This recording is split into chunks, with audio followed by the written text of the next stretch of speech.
Go to our Live site. telephone town halls here from Washington, D.C. Thanks for joining us this Wednesday evening. My name is Devin, and I am your moderator tonight. I am here with Senator Begich in the U.S. Senate. He likes to take some time out of his week while he's here to reach out to Alaskans and give everyone an update on what he is working on here in Washington. Tonight, Alaskans will have the chance to ask questions and share ideas with the Senator. If you do have a question, I would like to please encourage you to press 0, and we will try and get to as many as possible. Thank you again for joining us. For those who just got on, I did say that if you'd like to ask a question, please do press 0. If you get disconnected this evening, you can write down this number and call back, 877-519-6647. The access code is 152218, and that information is also posted on Senator Begich's Facebook page at facebook.com/Begich and his website at begich.senate.gov, where it will also be live streamed. Again, for folks joining us, please press 0 if you have a question for Senator Begich. We're going to start off, you can go to Senator Begich right now, actually, with some opening remarks, and we'll get right to your questions as soon as we can. Senator? Thank you very much. Thank you all for joining us this evening. We appreciate this. I have been doing these since the day I came in the office, and this has been an effort to just connect with Alaskans. I know it's sometimes hard than usual because of my travel schedules getting back to Alaska, but I know these teletown hall meetings, people talk about them all the time, so I'm glad we're able to do it. Also, I know when I'm back home, I spend a lot of time meeting individuals as well as doing live town hall meetings, and I was just back to this last weekend, and again, we'll be back this weekend. So it's just a pleasure to be able to have this opportunity to spend with you this evening. I know everyone's busy and the weather is getting better in Alaska, and so I'm sure you'll all be anxious to ask your question or just listen to the conversation. The other thing I'll just mention, we today voted on a piece of legislation to try to move it forward regarding equal pay for women, and it did not pass the Senate. We hope to bring this up at some other time. We're going to try. The second thing is, when we get back, we'll be taking our Easter break this coming weekend for about 2 weeks. I'll be back in Alaska, but when we get back, we'll be working on minimum wage. We'll be working on a piece of legislation around energy, and then we may be working on a bill called WRDA, which deals with capital projects that our Corps of Engineers does throughout Alaska and throughout the country. Well, let me end there, and let's get right to your questions. Okay, our first question is going to be from Andy. Andy, you're live with Senator Mark Begich. Hi, Senator. Quick question. There was an article in the paper that you had voted to cut military retirement pay. So I was just trying to get your opinion on that, and is it true? And as a veteran, I just would like to say, if the pay needs to be cut, I'm willing to make that sacrifice, but I would like to see something done in the Senate and the House also. Thank you. Thank you very much, Andy. Two things to this. First off, last year we passed a bipartisan budget, which is a pretty comprehensive budget. First time we've done a bipartisan budget since 1987, if I remember the year right. This was important for us to get moving forward so we wouldn't have a government shutdown, because if we had a government shutdown, we would have all kinds of programs that affect veterans directly would have been shut off or limited in their funding. Within that, there was a reduction to the COLA increase for retirees of 1%, which would have taken effect in 2015. Now, saying that, we all knew, the delegation knew, that if we voted for the budget, we'd stop the shutdown and then we could fix this problem, which we did. So there is no cut to the retirees that are out there and the active employees moving to retirement. So there was a moment there that we passed the budget, but at the end of the day, once we passed the budget, we made some tweaks and fixed it, and this one never went into effect, and I voted to make sure. Matter of fact, it was my statute that I brought forward, my bill, along with others, that started the process. It passed the Senate in a cloture vote, 94-0, and then a House version came over and we passed that. So again, no reduction to the retirees. We were able to solve that problem about a month ago. Second to this, I have, since I came into office, I've refused a pay raise. I've actually worked to make sure when the Senate members who wanted a pay raise tried to squeeze them in, I made sure legislatively that I and others, a bipartisan effort, made sure that did not happen. So there's been no pay raises for the Senate. And I've also cut my budget here within my office, as well as when employees had to be furloughed. I also donated my salary equal to those days of furlough to nonprofits in Alaska to benefit. Matter of fact, the Veterans Museum is one of those that benefited. So again, no cut to retirees. I've made sure no pay increases for the Senate and the House.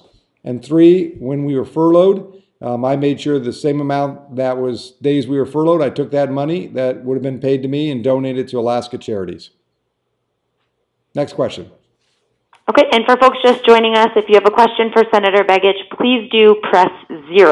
Our next caller is Jason in Ketchikan. Jason, you're live with Senator Begich. Hi, Senator Begich. This is Jason from Ketchikan, and I was wondering what your position was on the balanced budget amendment that's been kicking around.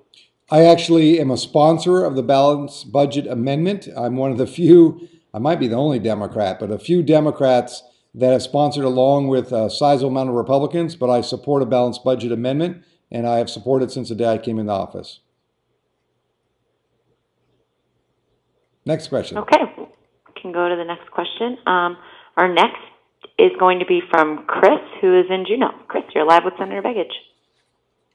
Thank you. I just have a question about the floodplains that were drawn up a few years back, and where your stance is on that, and if there's any new information as far as helping the people that are paying a higher premium for their insurance than their neighbors. Say that one more time. You mean the health care plan?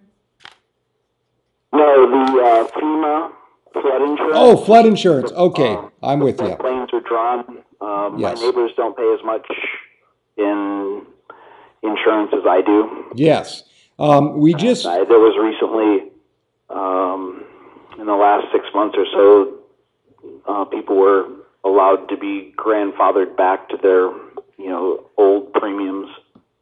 I was just wondering, is there anything in the Senate or Congress at this point that is dealing with flood insurance and the floodplains that were drawn? Yes. Matter of fact, there's a couple things. I chair a subcommittee that has jurisdiction over FEMA, and that's Federal Emergency Management Agency, as well as first responders and disaster relief. So the Senate and House passed a flood insurance bill very recently, passed and signed into law, that did a couple things. One, it does have increases that will go into effect over time for flood insurance, but there's also a study being done that has not yet been completed, obviously, because the bill has passed, that will require the study to be done that will really kind of correct some of these problems with areas that may be flood prone, but not in the maps. And therefore, the situation you're describing where, I was in Wasilla this weekend. I had the FEMA director up in Alaska, and we went out and, we met with the borough and Wasilla, and I think it was 46% of the homes were no longer in the floodplain, but they were paying flood insurance because the maps haven't been done. So a couple things. One, there's a study being done to determine the areas. Two, we have passed a piece of legislation that moves to try to solve some of this inequities on the flood insurance costs. And 3, we have now embarked on another idea that has to be done, and that is unifying the information to create better mapping, not only in Alaska, but throughout this country in flood zones, which is not as accurate as it could be. Good example, again, I use Wasilla. The river has moved significantly and changed the whole dynamics of the flood area. So there are some things happening. You might want to call and check in with my Juneau office, Sally there, and she might give you a copy of that legislation with the write-up, and it might give you a little more detail, and we could surely help you with that. Next question. Okay, our next question will be from Kevin. Kevin, you are live with the Senator. Kevin? Yes. Go ahead, you're on. I have 2 questions. Okay, I have 2 questions. Why are they not having king salmon fishing along the Yukon, and are they doing the same with people at the Bering Sea. So, Kevin, this and is... another question. Go ahead. Okay, my other question was, why are they not having extended benefits for unemployment? Why are the extended benefits, unemployment benefits? Is that what you're referring to? That's the second question. Why are they not having extended benefits for unemployment? Okay, very good. Let me answer both those questions. I just voted this week on extended unemployment benefits. It did pass the Senate, but it's pending over in the House of Representatives. We hope they pass the bill, and then we can ensure that long-term unemployment benefits are extended. But we have passed the bill on the Senate side, so we've done our job this week. We're waiting for the House to do their job. Second, your issue about the Yukon fishing and the commercial fishing. As you know, we're having severe problems with some of our king salmon. We declared it a disaster a couple of years ago. I was able to, through my work on the Appropriations Committee, get some money for disaster relief because the king salmon run was problematic. But we're still having a situation, and it's not a simple answer to resolve this issue. But we are having to look at what we do, and I know the North Pacific Fisheries Council is looking at the commercial fishing end and to determine if there needs to be additional reductions in bycatch as well as other fishing in order to get enough escapement so we have a long-term sustainable fisheries. Now, saying that, I chair the committee that deals with the Magnuson-Stevens Act, the reauthorization of the fishing law for Alaska and the rest of the country. We're in the process of putting that reauthorization bill on the floor or in the committee in the next couple of weeks. This issue will be back into discussion, but it is a difficult issue because no one has all the right answers yet on the king salmon reductions that are being faced, not only in the Yukon, but the Kuskokwim also. But there are some steps, and I know the state of Alaska, I want to thank the legislators because they're the ones that stepped up to the plate to put, I think, $30 million on research to figure out what we can do regarding the protection of the king salmon, which is critical for subsistence users in your region. Next question. Okay, and for folks who are just getting on, I know there are several of you. Please do press 0 if you have a question for Senator Begich. If you get disconnected, this will be live streamed on his website and on his Facebook page. It's begich.senate.gov. Our next question will be from Tom. Tom, you are live with Senator Begich. Hello. Yes. Hey, I was wondering about revenue. Currently, about 90% of our tax revenue in the state of Alaska comes from oil taxes. And I was wondering what you're doing to diversify the economy so that we can get more stable tax streams in the future. A couple things. First, you're right, oil and gas is a major component of the revenue stream to the state of Alaska. So let me first talk about, if I can, on the oil and gas issue. We've been working aggressively. I've been able to help the National Petroleum Reserve move forward on the first exploration ever on there in the sense of commercial exploration. Also was able to ensure that we got permits for Arctic oil and gas development. Why is that important? All those on the oil and gas on the Arctic, I have a piece of legislation that would enable about 37.5% of the federal tax revenue stream would then go to the state of Alaska. It could be as much as $1 billion a year once in development. And I know that's oil and gas because your question was about diversification, but I first want to make sure you hear kind of the things we are doing on a natural resource that we have that we're making sure we're developing at the optimum level. The National Petroleum Reserve, ConocoPhillips is moving aggressively. I was just up there a few weeks ago looking at the area called CD5, an area that I helped get their permit so we can move forward on development because that will add more revenue. Now, diversification is very important. A couple areas. One, as some might know, that we are the number 4, I think, or number 5, it's right in there, cargo hauler in the world, meaning that Anchorage is the cargo hub, moving packages all over the world from our Anchorage airport. Almost 700 wide-body planes are moving every single week. That's a great business for us. The fishing industry, I know that, again, we look at the fishing industry and there's some parts that aren't as stable as we'd like, but generally The fishing industry for Alaska is doing very well, employing thousands of Alaskans. The other area is tourism, which continues to grow, and we're seeing a great uptick in some of our what I call specific markets, the specialty markets of tours.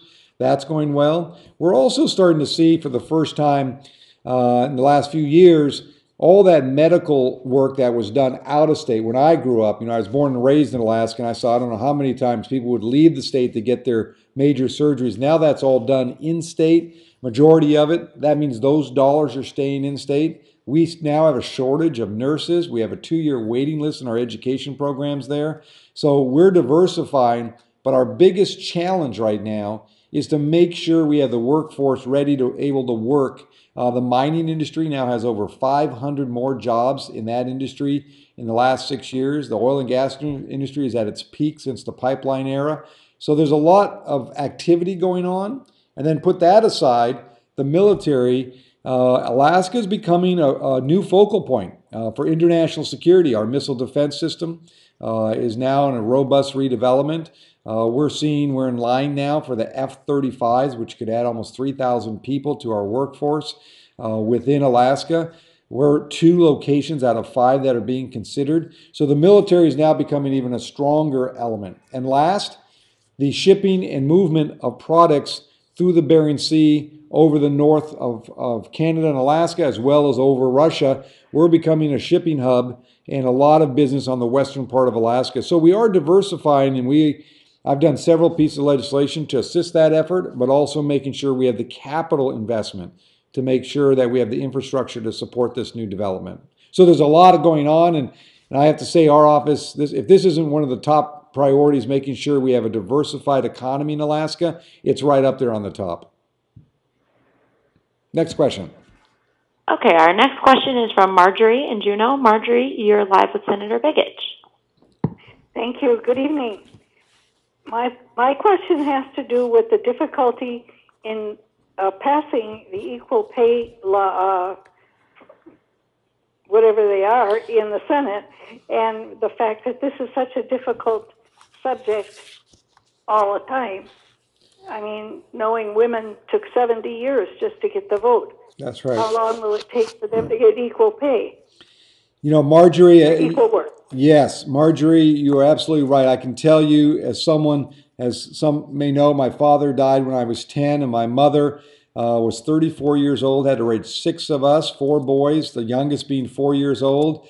I know exactly what you're talking about, not only from personal experience, but also as a public policymaker. There's no question that we need to be able to pass this type of legislation. We were, 5 or 6 votes short today. That's just a fact. We had no Republicans supporting us. Not one Republican supported us.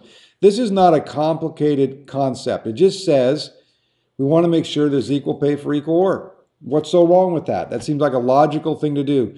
But it is a struggle getting some of the members to recognize this important value, and also making sure the laws are there to protect women who are trying to do their best to make sure they have equal pay for the work they're producing. So it's still a problem. And we're not done. Let me just say that. That's why also minimum wage is so important. Most of the people affected by minimum wage are going to be women. A higher percentage are women that are affected by minimum wage. This is why when we get back, we're going to bring forward the minimum wage bill. I hope we have the support to pass. And again, minimum wage, the raise that we're trying to do is just bringing people out of poverty. It's not about, giving them such a Cadillac lifestyle, just trying to get them out of poverty. And what's wrong with doing that? And then inflation adjust it so it works over the long haul. So, Marjorie, you're absolutely right. We're not going to give up. I'm not going to give up, and I'm going to continue to fight for this. Next question. Okay, our next question will be from Josh, who is in Juneau. Josh, you're live with Senator Mark Begich. Josh, go ahead. Maybe Josh is not there. We may have lost him. Josh, if you're listening, call back in. All right, we'll question. skip to our next question. I know we've got a number of them. We can go to Robert, who I know is in Cordova. Robert, you're live with Senator Begich. Yes, my name is Robert Dodson, and I live in Cordova. My question is, why is the state of Alaska, one of the richest states in this country, charging our students 7.3% interest on their student loans? We are putting such a noose around their neck if they cannot buy a home, buy a car, rent an apartment if they can get a job in this economy. Don't you think that's an outrageous rate? Thank you. Robert, you took the words out of my mouth, the last statement you said. Yes, it's outrageous. I can tell you, I chaired the Student Loan Corporation for 7 years. We brought it back from bankruptcy. When I left there, the interest rates were shy of 3%. Where they're now is because the way they're selling bonds and getting these rates that are pretty high right now. Now, I've done a couple things. I sponsored a piece of legislation that would allow student loans to be at the same rates that we loan to banks. Banks right now borrow at 0.25%.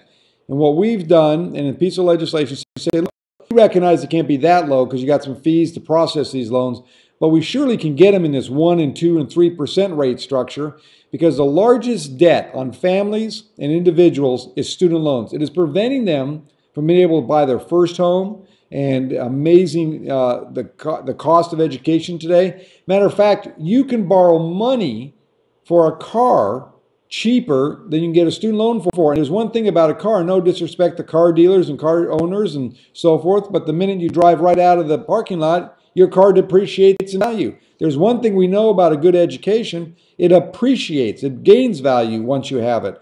So I'm on a piece of legislation right now that would lower these rates. The other thing, there's a bill that we're working on right now that would allow the consolidation and refinancing of all this debt that students have at a 4% rate. And here's the good thing about that. First off, if you lower it to that 4%, that difference they're paying now, let's use the student loans in Alaska, that 3% differential, they'll put that money into their pocket, they'll spend it in the economy, they'll use it maybe to buy a home, they will put money and grow our economy, and they won't have this burdening debt on them. This is one of the biggest issues I hear every time I do a teletown hall meeting, or I'm in a town listening to a town hall meeting I'm conducting there, or at a job site talking to employees. So I have sponsored a couple pieces of legislation to change this and make it affordable for not only Alaskans, but for everyone across this country. It's a great question and one we have to deal with. Next question. Okay, for folks who are just joining us again, if you have a question, please do press 0. And if we don't have a chance to get to your question, please do leave a voicemail at the end of the call. Our next caller is Christy. Christy, you're live with Senator Begich. Yeah, hi, Senator. I'm wondering why there's no move to raise the income cap on Social Security, which would, ensure the stability of the program well into the future. Well, actually, Christy, I have a piece of legislation I've been working on for 4 years. I've introduced it now a couple times. I have it introduced right now, and it does two things. One, it raises the cap, just like Medicare. So it doesn't matter what you earn in a payroll, you're going to pay Social Security tax.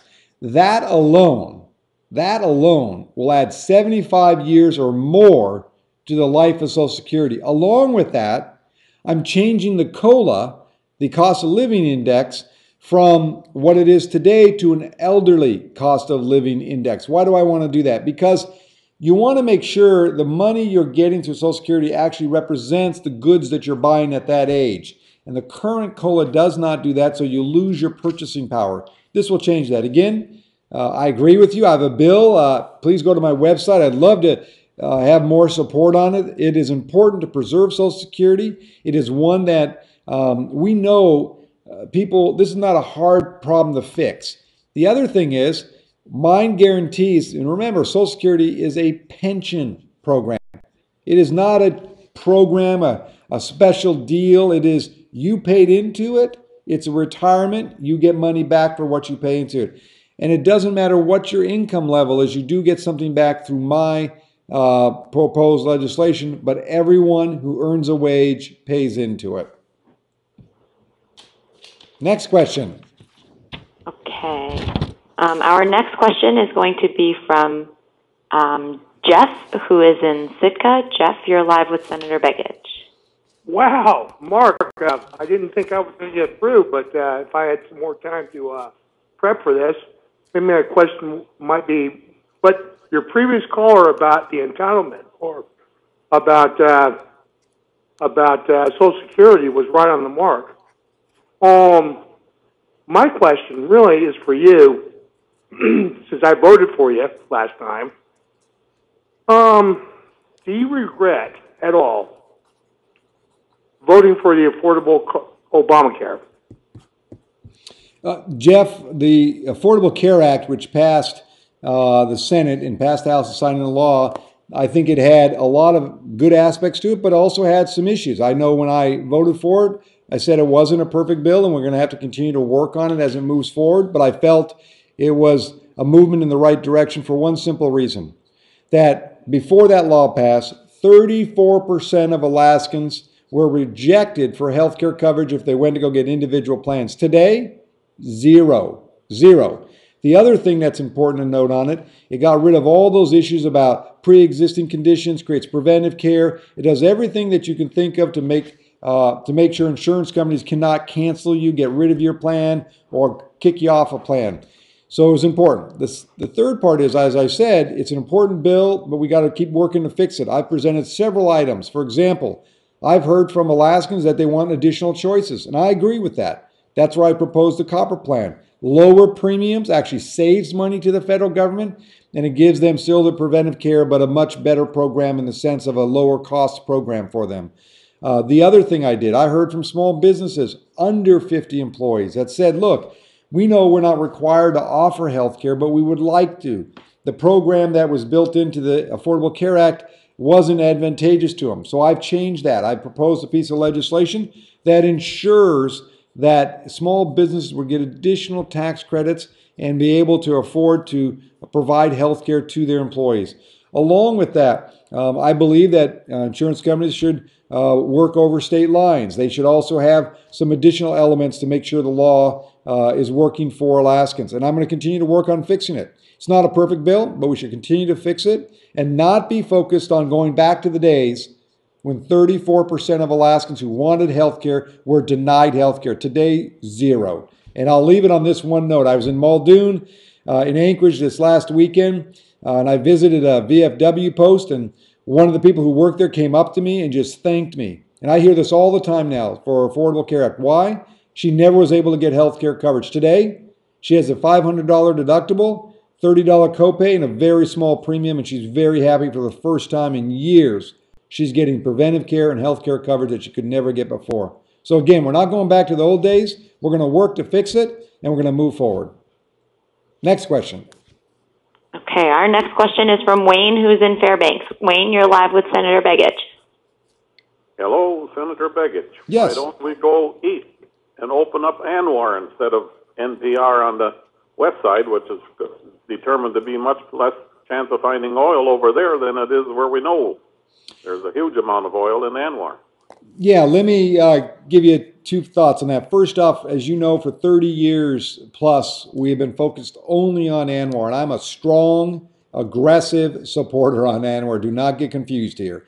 But we knew, and I knew when I came in the office, we had to create a new strategy to get ANWR as well as our other oil reserves open.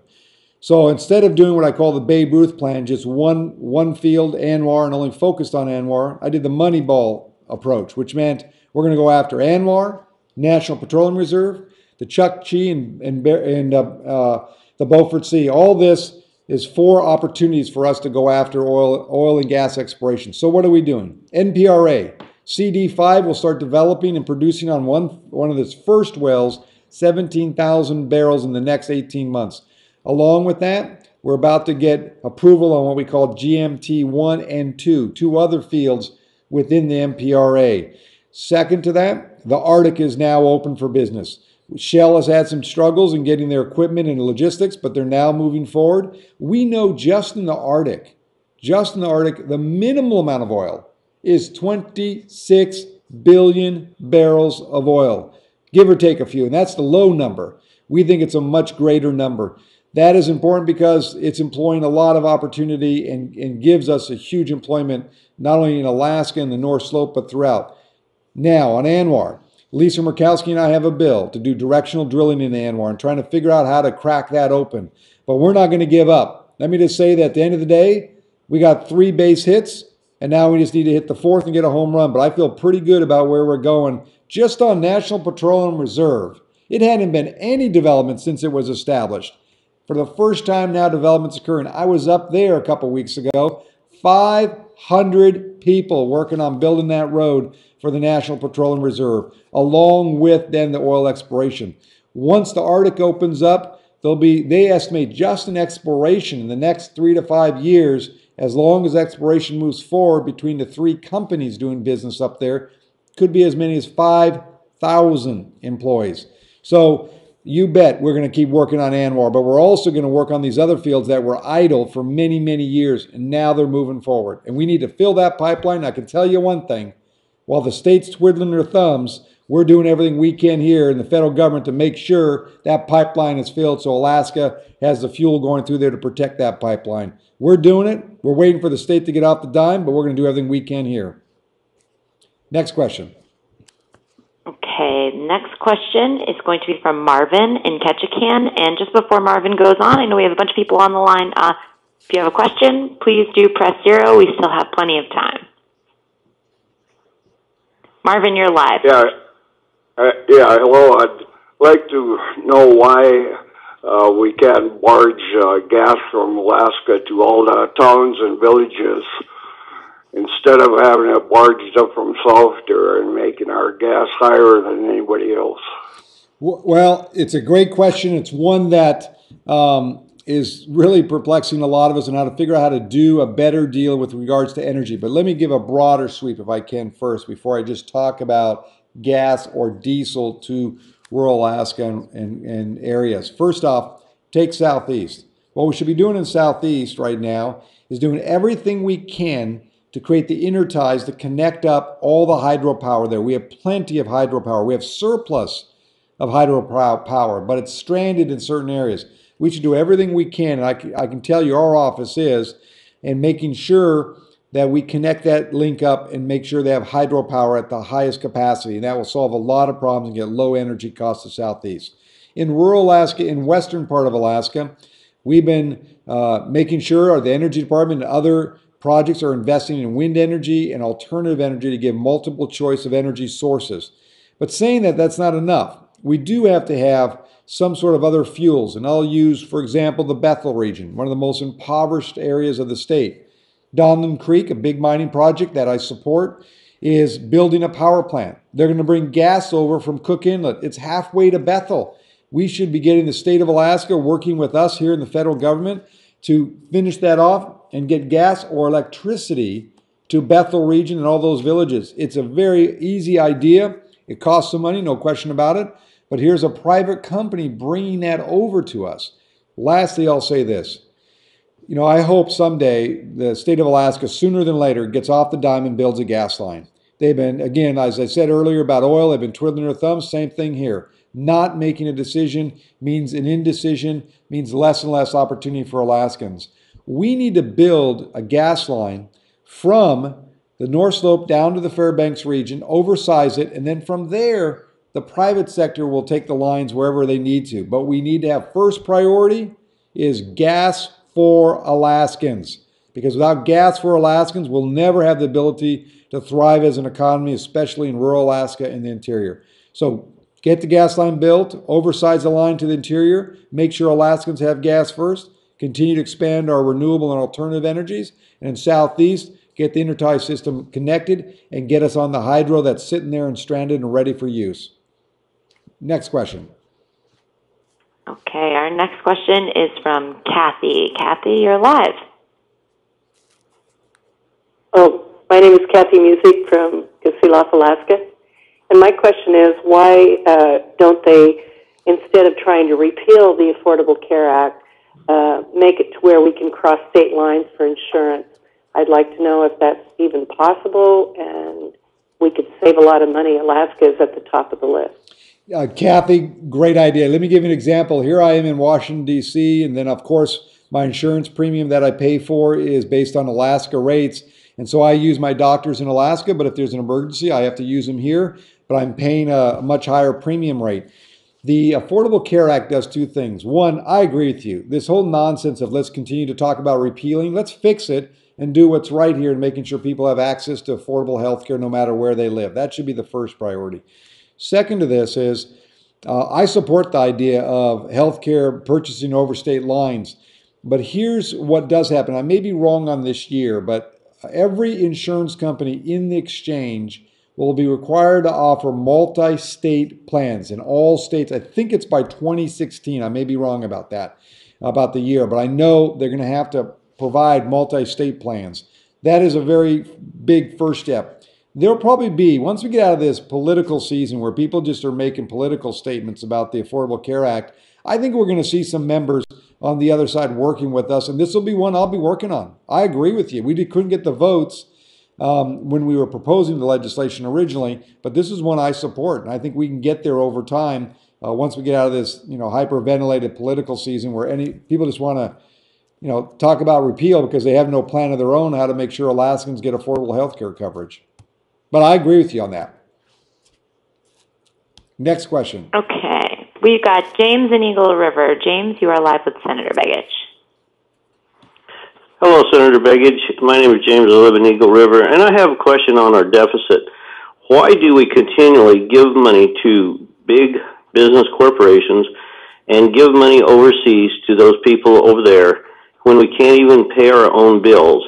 John Kerry, his first week on the job, gave away $10 million, and we can't even pay our own bills. Do you realize that we owe a little bit over $17 trillion? And if we pay $17 every second of the day, it will take us 32,000 years to pay off our deficit. What are you planning to do about it? Well, James, first off, earlier question, which I noted and made it very clear, I support the balanced budget amendment. I think I'm one of the few Democrats that do, but I believe it's important that we have a balanced budget amendment, a constitutional amendment, so we're controlling our spending. Second to that, the deficit when I came in, the annual deficit, which builds the debt, but the annual deficit was about $1.4 trillion a year. Today, it's down to about $530, $540 billion and going the right direction, going down. Are we to zero? No, we're not yet. But are we moving the right direction? Absolutely. The other thing we have to do, I sit on the Appropriations Committee. Now, a lot of people who sit on that Appropriation Committee, some of the folks that have been there a long time believe they are just there to spend money. There's a new group of us that look at it much differently, and that is we need to prioritize our expenditures. We need to spend money in the right locations. For example, we just had a piece of legislation which would have fixed the Medicare payments to make sure our seniors had good coverage for Medicare and the docs would be reimbursed properly for their care. It would have made the money stay right here in the U.S. What did we want to use to pay for that? It's called OCO. It's an Overseas Contingency for Wars. Well, the fact is, we're not engaged in any wars, but some members didn't want to take that money away. This is billions of dollars that we're spending overseas, which we should spend right here to take care of our folks who are on Medicare to make sure they get good quality health care and not have to run that into the deficit or have doctors cancel their ability to cover people because they can no longer afford to do it. So I agree with you. Another example, there's a piece of legislation that we're kicking around right now. There's a lot of money that big corporations have stored overseas. We think they should bring it back home here. And what we want to do with that, some of us want to do, is take some of that money that's earned in those taxes and put it back into our infrastructure. Roads, water, sewer, ports. Those things are critical to help rebuild our economy. So I agree. But I will tell you, it's a little tough around here, James. The attitude of some of the people that have been here a long time is, hey, we've been doing it this way for decades. We're not going to change. And some of us newer folks have a different view. I've proposed multiple reductions in different elements of the budget. Matter of fact, I didn't vote for the president's budget last time in the Democrats' budget because they had another $1 billion, or $1 trillion, I'm sorry, I was off a letter there, $1 trillion of new taxes. And I said, no, we have a better approach here. I just supported another piece of legislation that we had $15 billion of surplus property in this country that is not being used other than we're paying the utilities. And my view is put it in the private sector. Let us figure out what to do with this and make it more productive in the economy. I mean, if you look at a piece of property I did when I was in Anchorage, was that old hazardous waste site where Bass Pro was going in. That was costing the city a lot of money every year. Now it's producing tax revenues, and there's a great facility there and new private sector investment. So I agree. Those are some of the things I've been working on. But to be frank with you, James, we need to do more. And it's going to be some tough decisions we all have to make together. Next question. Okay, our next question is from Bill. Bill, you're live with Senator Begich. Bill? Uh-oh, Bill got something happen. Do we know his question? Looks like we may have lost him. Bill, are you there? Did he tell us his question? No? Okay. We've got a number of people on. Okay. So let's go to Chris, I know, who has a question on fish and GMOs. Chris is in the North Pole. Chris, you're live. Thank you, Senator Begich. I just wanted to comment on your student loan thing briefly. You know, it'd be nice to have the ability to borrow money for an upper level license as a merchant mariner to sail offshore. A lot of people, as Alaskans, could get work offshore. It's got one of the lowest unemployment rates in the nation of any field. But you know, an upper level license for third mate oceans is going to run you $30,000 in just tuition. There's only 2 or 3 institutions in the nation that offer a license like that, and it'd be nice to have you provide funding for us. My question is about salmon, and what kind of hurdles are you finding in eliminating GMO salmon in the state? I currently work for the Marine Highway, and on our 50th anniversary, we served farm-raised Norwegian salmon to the passengers. I would have anticipated that the state would be selling or providing an Alaskan product. After all, there is a 1% tax for all Alaska seafood for fishermen to support the Alaska Seafood Marketing Institute. Sir? Well, Chris, first off, I would love you to send my office something on the Norwegian farmed salmon. If the state ferry system, state of Alaska, is selling that, you can rest assured, as the chair of the committee that's jurisdiction over fisheries for this country, you know, as you know, we hate farm fish in Alaska, and the state of Alaska shouldn't be spending one dime on that foreign fish that's farmed. So we're going to do some follow-up on that. But second to that is, on the GMOs, this is a battle I've had for the last 3 years with the FDA. The good news is that they haven't moved forward, and we've been very aggressive to stop them at every turn we can. This has uniform support. It doesn't matter if it's commercial fishermen, sports fishermen, pro-environment, anti-environment, consumer, mother, father, whatever. Everyone in Alaska and across this country, they do not want to see this genetically engineered fish. Let me put it simply this way. Anytime you stick chemicals into a fish and expands or increases their capacity to grow at a rapid pace, you know there's something not right in that system. And we should not be putting that into our fisheries at all or offering it into the marketplace. And so you can rest assured I am not going to give up on this fight. Frankenfish is what we like to call it, or fake fish, genetically engineered fish. This should never enter the market, and we're going to continue to fight this battle. But we have some hurdles. We have some people at the federal agency, FDA, that think they know what they're doing, and the fact is they don't on this. And that's why I think we've got them delayed for the last 3 years and moving forward on that product. So we're going to continue that fight. On the last issue, you're right about a mariner's license. As you know, down in Seward, there's a great tech facility down there.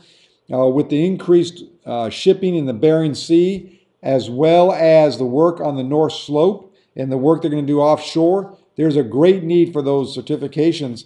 And I'd like you to call my office and let's have a conversation with my staff people, because maybe we can look at some things we're doing through our committee with the Coast Guard bill that I'm in charge of reauthorizing. Maybe there's an opportunity here to look at some education loan program or something that helps this area, because I agree there's a big growth opportunity and it pays well when you're out there. So I'm with you on that, Chris. So thank you very much for that. Next question. Okay, Okay, we still have time for a couple more questions. We've got Terry, who is from Sitka, and you are live, Terry. Yes, good evening, Senator. Yes. I just wondered if the federal government really believes that the way to communicate with the citizens of the country is to have employers send out mandated disclosures.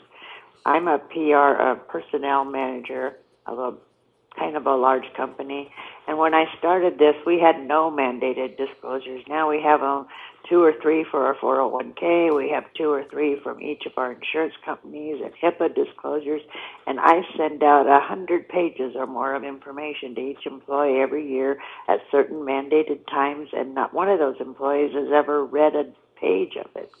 Terry, here's something. I'm on a piece of legislation here to go after this issue. First, it's with credit unions, and that is, for example, every year we get this disclosure. I know if you belong to a credit union, you get it, or a bank, and it says, we want to disclose our annual privacy policy, blah, blah, blah. The problem is the privacy policy has never changed, but I keep getting the same disclosure. So what some of us, and it's a bipartisan bill, is what we're proposing is if there's no significant material changes, meaning significant changes to the policy, you do not have to send these out, because I think they're a waste of time. Most people don't read them, and they're a lot of paperwork.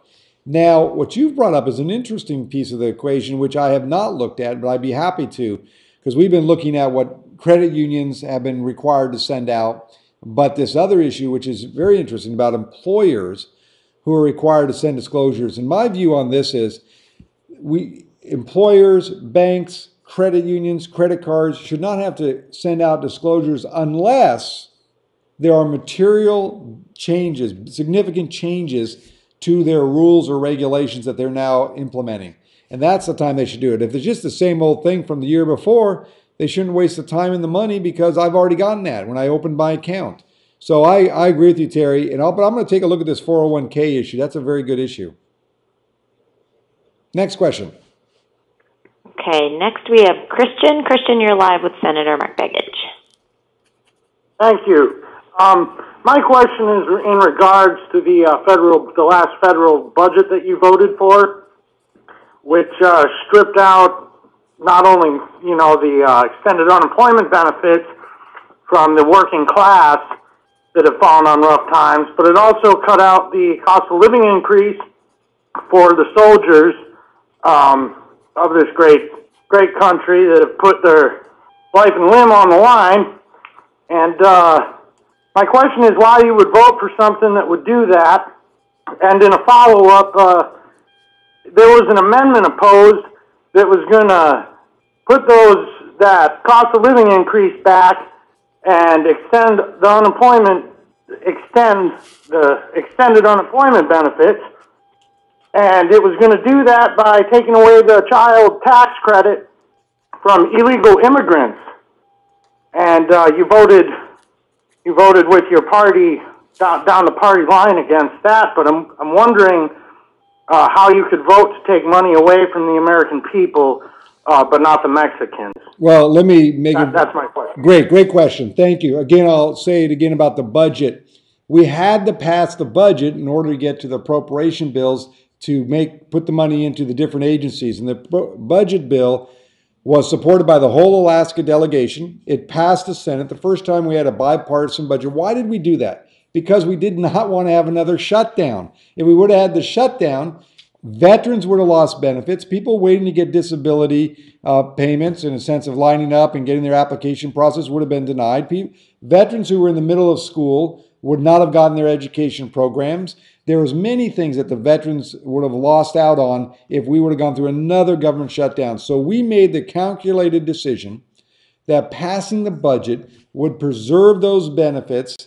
And yes, there was going to be a 1% reduction of the COLA in 2015. But we knew that it passed the budget and we can tweak it and fix this very easily, which we have done. There is no reduction to the COLA for the veterans. They got their full COLA. It was never reduced. They never lost a dime. That's a fact. But the process sometimes is not as clean as people would like it to be, because you're trying to get this larger budget done so we don't have another shutdown and cause many problems throughout Alaska. The second thing, unemployment benefits, the budget did not cancel those. They expired, and we could not get the votes on the other side to extend those until just this week. Now, I voted for those and extended those. The last thing, that amendment you're talking about is not as clean and simple as you make it sound.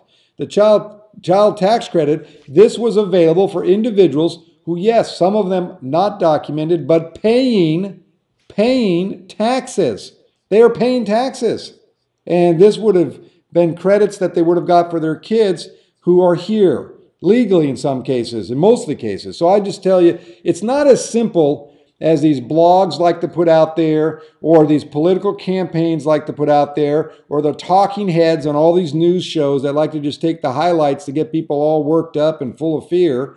It's not as accurate as they like to portray it. And so I just want to be very clear.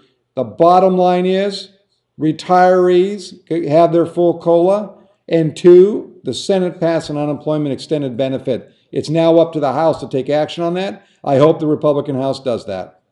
Next question. Okay, I've got time for a couple more questions. Our next question is from Christy, who is in Valdez. Christy, you're live with Senator Begich. Good evening, Senator Begich. We're military, specifically Coast Guard, and it brought us here to Valdez, and we'd love to retire here. I'm wondering what is preventing a natural gas pipeline here in Valdez, considering we have the perfect ice-free port.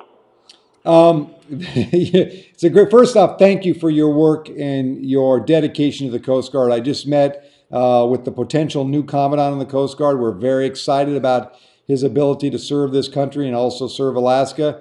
As again, the chair of the committee that has jurisdiction over the Coast Guard, we're very proud of all the things we've been able to do. Add some more money for housing for the Coast Guard, 3 new fast cutters that are going to be stationed in Juneau and in Ketchikan, and many other things that we've been able to do.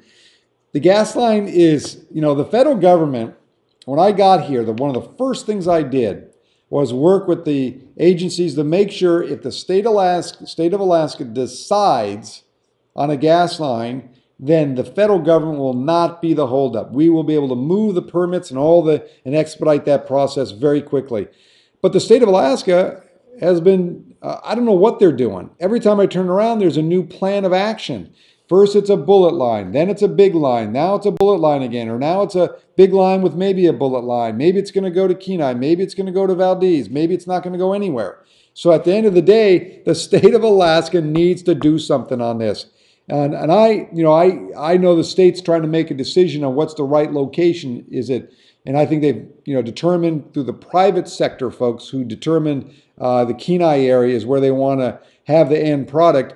But you make a good point about Valdez. But my view is... You have selected an invalid option. Please try again. I don't know what that was, but I hope it wasn't. See, that's the problem. See, the gas line's not done. It's invalid. That's the problem. So we need to get the state off the dime and make sure they get a gas line. Where it terminates is really going to be left to the state to make that decision. But at this point, I know they're leaning to the Kenai area because that's where the 3 major companies wanted to go. I don't know if that's the best location, but that's where they're talking about. But right now, there's no gas line because the state can't get their act together. Next question. Okay, we've got time for about 2 more questions. We're going to go to Tom from Clam Gulch. Tom, you're on live. Senator Begich, this is Brother Tom Patmore, Clam Gulch. Yes. Regarding that road from King Cove to Coal Bay, they've been turned down multiple times on request to build a road. They found out that a hovercraft doesn't necessarily work, and, it's impossible to fly between the 2 places, I guess. So why not build a monorail, something like the one they got in Seattle? It wouldn't have to be as big and as structurally sound as the one down there, but something that could carry 3 people, maybe one on a stretcher if somebody was hurt and couldn't sit up. And they could, as far as the disturbance to the land, all it would take is a little concrete pudding everywhere, for one of the posts to hold it up, and they could. Well, it's just one way to get that done. They've been hassling over that for years, just like the gas pipeline. Yeah. And I don't know if you heard about my idea for the gas line. They already got LNG tankers. Why not build a liquefaction plant at Prudhoe Bay, put the gas, process the gas there, put it in the LNG tankers, and sail it around the coast of Alaska until it got to Naknek on the Bristol Bay side, then build a pipeline from Naknek up. And Tom, I don't want to interrupt you. I'm sorry. We just want to be able to get one more question here, and I want Senator Begich to have a chance to get to your question. Let me answer him real quick. Senator, go right ahead. First off, I think the monorail operational costs would be too expensive, Tom, but I think, we're not done fighting this fight on the road.